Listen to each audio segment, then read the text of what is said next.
আমাদের নতুন কারখানায় কতগুলো দুর্গা ঠাকুর হয়েছে তোমরা দেখেছো? যদি না দেখে থাকো তাহলে ভিডিওটা দেখো, তাহলে বুঝতে পারবা। তোমাদের তো এতদিন দেখাইনি আমাদের নতুন কারখানায়, চলো তাহলে এই ভিডিওর মাধ্যমে আমাদের নতুন কারখানাটা দেখে নিই, কোথায় হয়েছে আমাদের নতুন কারখানাটা আর কত কি কি বৃত্তান্ত সবগুলোই তোমাদের বলবো। দেখো এখানে দুই পাশে দুটো রোড আছে, মানে একটাই রোড আছে, আর এখানে এই ফাঁকা জায়গাটায় আমাদের কারখানাটা ছোট হতে পারে কিন্তু রেন্ট এটা অনেক বেশি রেন্ট, মানে 20,000 টাকা মাসে রেন্ট, তোমাদের বলে বিশ্বাস করাতে পারবো না। যাই হোক দুই পাশে বড় বড় বিল্ডিং রয়েছে আর মিডিলে রয়েছে আমাদের ছোট্ট কারখানাটা। এটা প্রথম শুরু হলো, আস্তে আস্তে এটাকে বড় করার চেষ্টায় রয়েছি। যদি ভগবান দিন দেয় তাহলে এটা অবশ্যই বড় হবে।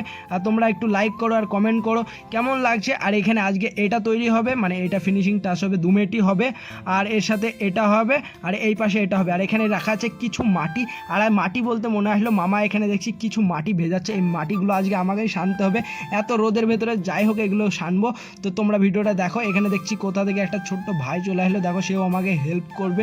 তো বললো দাদা আমাকেও একটু কাদা শানতে নাও। আমি বললাম চলে আয় তাহলে দুজনে একসাথে কাদা শানি। তো সে কিছুক্ষণ পরে পালিয়ে গেল, কারণ এই কাদা শানা তো ছোটোদের কাজ না।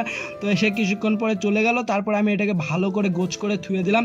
তো ধোয়ার পরে হাত পা ধুয়ে নিলাম। আর নেক্সট ভিডিও দেখার জন্য সাবস্ক্রাইব করো, কতগুলো ঠাকুর বানাবো তোমরা সেগুলো দেখতে পাবে নেক্সট ভিডিওতে। নেক্সট ভিডিও দেখার জন্য সাবস্ক্রাইব করো। ওকে টাটা বাই বাই।